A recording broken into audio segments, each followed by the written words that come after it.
मैं Pankaj Kumar Gupta, assistant professor पीएड, Gandhi महाविद्यालय उरई, आज की वीडियो में आप सबका स्वागत करता हूं।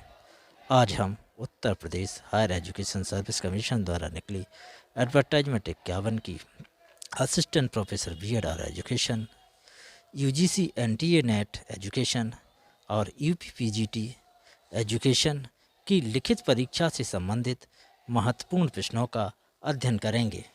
आज का पहला प्रश्न, सावित्रीबाई फुले को नीचे की सूची के अंतर्गत कौन कौन से क्षेत्रों में उनके योगदान के लिए जाना जाता है?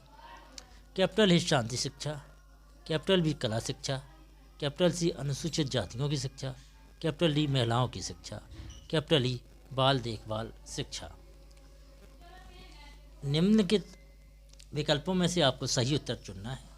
ये ऑप्शन है केवल ए और डी सही है, बी ऑप्शन केवल बी और सी सही है, सी ऑप्शन केवल ए और सी सही है, डी ऑप्शन केवल सी और डी सही है।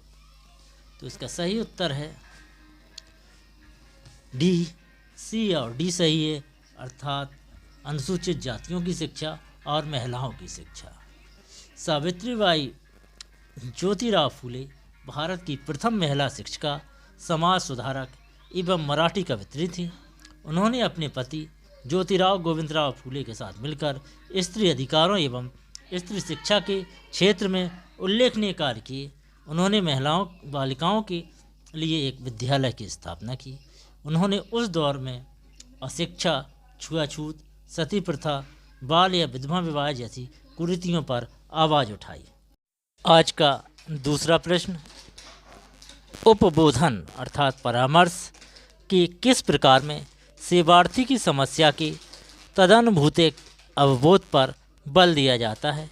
ए ऑप्शन तार्किक समस्या विश्लेषण आधारित परामर्श, बी ऑप्शन व्यक्ति केंद्रित मानवीय दृष्टिकोण अभिभावी परामर्श, सी ऑप्शन यथार्थ आधारित निर्देशात्मक परामर्श, डी ऑप्शन व्यवहारात्मक अशोधन आधारित परामर्श। तो इसका सही उत्तर है बी, व्यक्ति केंद्रित मानव दृष्टिकोण अभिभावी परामर्श। क्योंकि जो सेवार्थी केंद्रित होता है वह मानवीय दृष्टिकोण को रखता है। तो इसका बी ऑप्शन सही है, व्यक्ति केंद्रित मानवीय दृष्टिकोण अभिभावी परामर्श। उपबोधन सेवा परामर्श सेवा निर्देशन सेवाओं में सबसे महत्वपूर्ण तथा प्राचीन है। जहाँ कहीं भी शिक्षक एवं छात्र में संबंध स्थापित होता है वहीं कुछ समस्याएं तथा उनका समाधान भी हो जाता है। किशोरावस्था में समस्याएं बढ़ जाने के कारण इनकी आवश्यकताएं और बढ़ जाती हैं। ये शैक्षिक, व्यावसायिक व व्यक्तिगत विकास एवं समायोजन में सहायता होती है। इस प्रकार सेवार्थी की समस्या के तदनुभूतिक अवबोध व्यक्ति केंद्रित मानवीय दृष्टिकोण अभिभावी परामर्श दिया जाता है। आज का तीसरा प्रश्न, निम्नलिखित दो कथन हैं। कथन फर्स्ट, जैसे जैसे अल्फा स्तर अधिक कठोर अर्थात 0.05 से 0.01 होता है, सांख्यिकी परीक्षण की शक्ति में न्यूनता आती है। कथन सेकंड, अनिर्देशात्मक परिकल्पना के सापेक्ष निर्देशात्मक परिकल्पना अधिक शक्ति की ओर अग्रसर होती है। उपरोक्त कथनों के आलोक में निम्नांकित विकल्पों से सही उत्तर चुनें। कथन 1 और 2 दोनों सही हैं। बी ऑप्शन कथन 1 और 2 दोनों गलत हैं। सी ऑप्शन कथन 1 सही है किंतु कथन 2 गलत है। डी ऑप्शन कथन फर्स्ट गलत है किंतु कथन सेकंड सही है। तो इसका सही उत्तर है ए, दोनों कथन सत्य हैं। क्योंकि जैसे जैसे अल्फा स्तर अधिक से अधिक कठोर अर्थात 0.05 से 0.01 होता है, सांख्यिकी परीक्षण की शक्ति में न्यूनता आती है और अधिदेशात्मक परिकल्पना के साथ ही निर्देशात्मक परिकल्पना अधिक शक्ति की ओर अग्रसर होती है। आज का चौथा प्रश्न, ब्रांड विकसित करने और विपणन को बढ़ाने पर निम्नलिखित में से किसके द्वारा जोर दिया गया है? ए, प्रणाली विश्लेषण सिद्धांत, बी, संकेत सिद्धांत, सी, तार्किक चयन का सिद्धांत, डी, मानव पूंजी सिद्धांत। तो इसका सही उत्तर है बी, संकेत सिद्धांत। ब्रांड विकसित करने और विपणन को बढ़ाने पर संकेत सिद्धांत पर बल दिया जाता है। आज का 5वां प्रश्न, सांख्य दर्शन में सर्क को माना जाता है एक ए प्रयोजन मूलक प्रक्रिया, बी रेखीय प्रक्रिया, सी यांत्रिक प्रक्रिया, डी अभिनव परिवर्तन। तो इसका सही उत्तर है ए प्रयोजन मूलक प्रक्रिया। सांख्य दर्शन का प्रवर्तक महर्षि कपिल को माना जाता है। इनका सबसे प्राचीन एवं प्रमाणिक ग्रंथ सांख्य कारिका है। सांख्य दर्शन में सर्क को प्रयोजन मूलक प्रक्रिया माना जाता है क्योंकि वे सभी प्रकृति से उत्पन्न हुई हैं। सत रज तम को क्रमशः शुक्ल रक्त तथा कृष्ण वर्ण का कल्पित किया गया है। इन तीनों की साम्यावस्था का नाम ही प्रकृति है। ये गुण प्रकृति के अंगभूत तत्व हैं। आज का 6वां प्रश्न, निम्नलिखित में से कौन सी योजनाएं समग्र शिक्षा में प्रतिधारित की गई हैं? ए ऑप्शन SSA और RMSA, बी ऑप्शन RMSA और RUASA, C option RUSA, SSA, RMSA और TE, D option SSA, RMSA और TE। तो इसका सही उत्तर है डी। इसमें सर्व शिक्षा अभियान और राष्ट्रीय माध्यमिक शिक्षा अभियान और शिक्षक शिक्षा को शामिल किया गया है। आज का 7वां प्रश्न, नीचे 2 कथन दिए हैं। कथन फर्स्ट, वृद्धि अविरल है। इस तथ्य के अलावा यह भी कहा जा सकता है कि विकास की कुछ अवस्थाओं में यह सापेक्षता क्षिप्र भी हो सकती है, क्षिप्र यानी तेज भी हो सकती है। कथन सेकंड, शारीरिक विकास में विकास की प्रक्रिया का एक खास प्रतिरूप होता है, सिर पदोन्मुख अनुक्रम, जबकि मानसिक विकास में यह मूर्त चिंतन स्तर की क्षमता में अमूर्त चिंतन की ओर बढ़ता है। उपरोक्त कथनों के आलोक में निम्नलिखित विकल्पों में से सही उत्तर चुनना है। ए ऑप्शन कथन फर्स्ट और कथन सेकंड दोनों सही हैं। बी ऑप्शन कथन फर्स्ट और कथन सेकंड दोनों गलत हैं। सी ऑप्शन कथन फर्स्ट सत्य है किंतु कथन सेकंड असत्य है। डी ऑप्शन कथन फर्स्ट असत्य है किंतु कथन सेकंड सत्य है। तो इसका सही उत्तर है दोनों कथन सही है, क्योंकि वृद्धि है वो अविरल होती है। इसके अलावा ये भी कहा जा सकता है कुछ अवस्थाओं में यह अपेक्षित रूप से तेज गति से होती है। जबकि दूसरी कथन में कहा गया है कि शारीरिक विकास का एक खास प्रतिरूप होता है, जो कि बिल्कुल सही है, सिफेलोकॉर्डल अनुक्रम। जबकि मानसिक विकास का भी एक प्रतिरूप होता है जिसमें व्यक्ति पहले बालक होता है वो मूर्त चिंतन करता है, मूर्त वस्तुओं को देखता है, उनका चिंतन करता है, इसकी क्षमता उसमें विकसित होती है। इसके बाद ही वह अमूर्त चिंतन की ओर बढ़ता है। अमूर्त चिंतन तभी कर पाता है जब वह मूर्त चिंतन कर चुका होता है। आज का 8वां प्रश्न, मानव पूंजी सिद्धांत में निम्नलिखित में से किस पर जोर दिया गया है? कैपिटल ए कर्मचारियों की सुरक्षा पर, कैपिटल बी कर्मचारियों की प्रेरणा पर, सी शिक्षा पर निवेश, डी कर्मचारियों की सेवारत शिक्षा और ई ऑप्शन कर्मचारियों की भर्ती। तो निम्नलिखित में से सही उत्तर चुनना है। ए ऑप्शन है ए बी ई सही है, बी ऑप्शन है बी सी ई सही है, सी ऑप्शन है बी सी डी सही है और डी ऑप्शन है सी डी और ई सही है। तो इसका उत्तर जो सही है वो है सी बी सी और डी, यानी कर्मचारियों की प्रेरणा, शिक्षा पर निवेश और कर्मचारियों की सेवारत शिक्षा।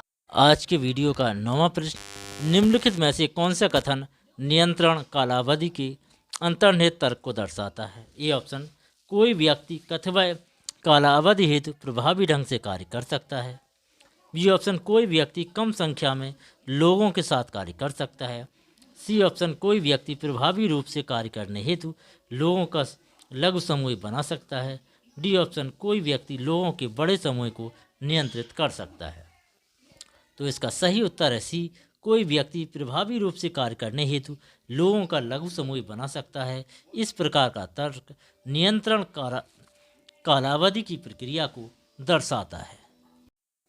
आज की वीडियो का 10वां प्रश्न, WVL का तात्पर्य क्या है?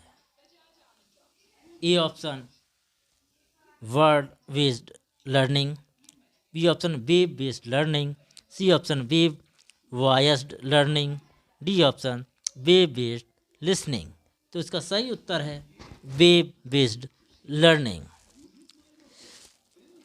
वेब आधारित अधिगम इंटरनेट की सहायता से विभिन्न शैक्षणिक गतिविधियों को निर्देशात्मक विवरण उपकरण के रूप में विद्यार्थियों को प्रदान करता है। इसे ऑनलाइन लर्निंग या ई लर्निंग भी कहा जाता है, क्योंकि इसमें ऑनलाइन पाठ्यक्रम सामग्री शामिल रहती है। वेब के माध्यम से ईमेल, वीडियो कॉन्फ्रेंसिंग एवं वीडियो स्ट्रीमिंग के द्वारा एक परिचर्चा मंच का भी निर्माण किया जा सकता है। वेब पेज एवं हाइपरलिंक के द्वारा सूचनाओं को बृहद मात्रा तक पहुंच को सक्षम किया जा सकता है। आज का 11वां प्रश्न, स्कूल के बस्ते के बोझ को कम करने की सिफारिश किसने की थी? ए ऑप्शन यशपाल समिति, बी ऑप्शन राष्ट्रीय महिला आयोग, सी ऑप्शन राममूर्ति समिति और डी ऑप्शन राष्ट्रीय शिक्षा नीति 1986। तो इसका सही उत्तर है ए यशपाल समिति।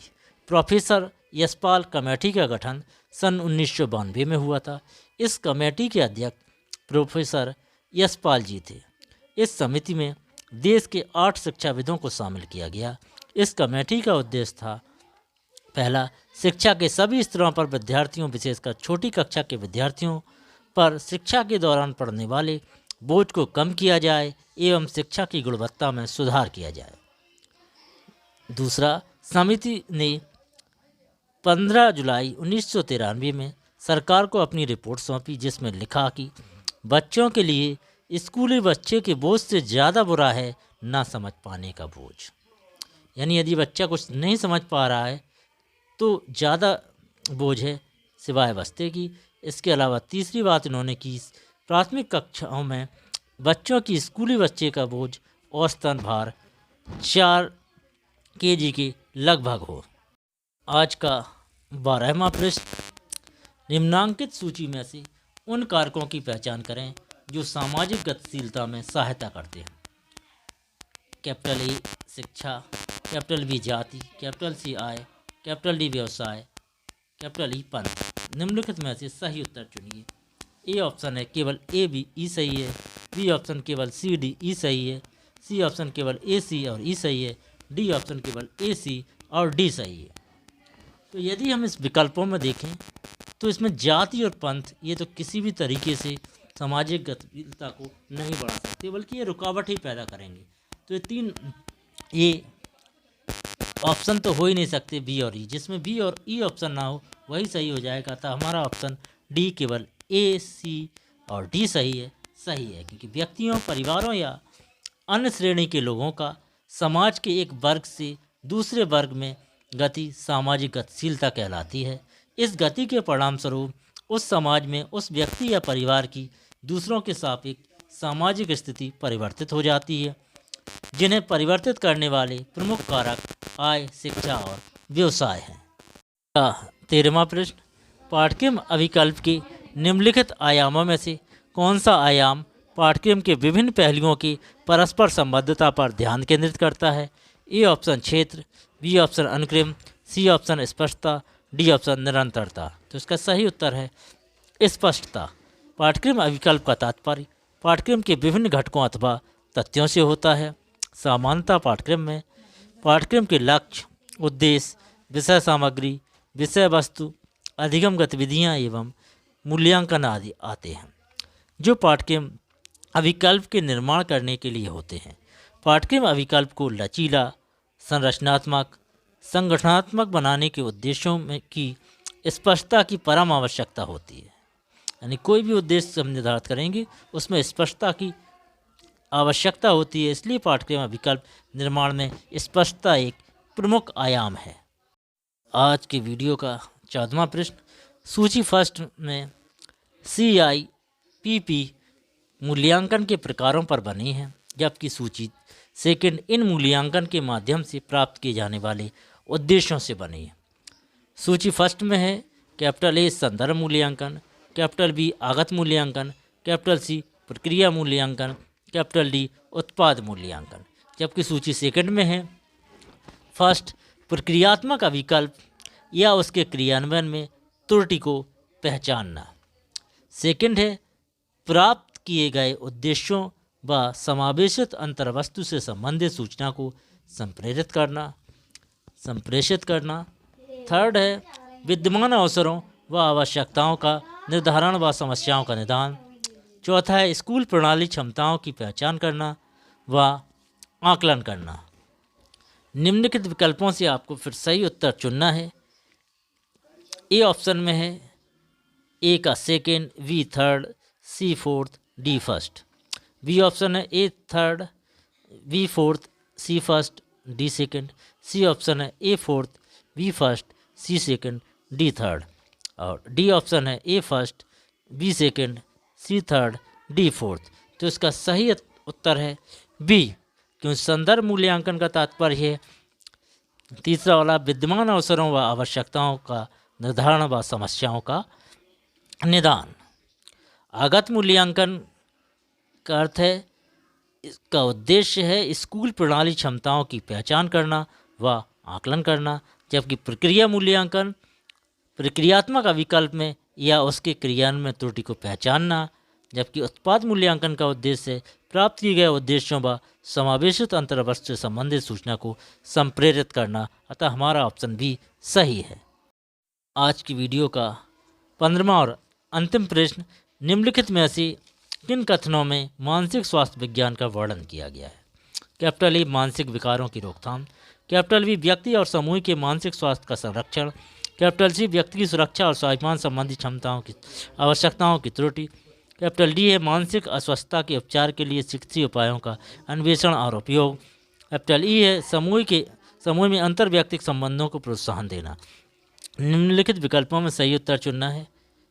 ए ऑप्शन केवल ए बी सी सही है, बी ऑप्शन केवल ए बी डी सही है, सी ऑप्शन केवल बी सी डी सही है, डी ऑप्शन केवल सी डी और ई सही है। तो इसका सही उत्तर है बी, ए बी डी सही है, क्योंकि मानसिक स्वास्थ्य विज्ञान के अंतर्गत जो तथ्य आते हैं वो है मानसिक विकारों की रोकथाम, व्यक्ति और समूह के मानसिक स्वास्थ्य का संरक्षण, मानसिक अस्वस्थता के उपचार के लिए चिकित्सीय उपायों का अन्वेषण एवं उपयोग। इसके अलावा मानसिक स्वस्थ व्यक्ति के जो लक्षण हैं वो निम्नलिखित हैं। वह व्यक्ति संतोषी और प्रसन्नचित्त रहता है और भय, क्रोध, प्रेम, द्वेष, निराशा, अपराध, दुश्चिंता आदि आवेगों से व्यथित नहीं होता है। दूसरा, वह अपनी योग्यता और क्षमता को ना तो अत्यधिक उत्कृष्ट और ना ही हीन समझता है। तीसरा, वह नित्य नई उठने वाली समस्याओं का सामना करता है। यदि ये वीडियो अच्छा लगा हो तो लाइक करिए, अपने दोस्तों तक पहुंचाने के लिए शेयर करिए। यदि कुछ कमी लगी हो तो कमेंट करिए। और यदि आप कंपटीशन की तैयारी कर रहे हैं या शिक्षा शास्त्र से संबंधित आपको वीडियो देखने हैं तो हमारे चैनल को सब्सक्राइब करिए। धन्यवाद। Thank you for watching.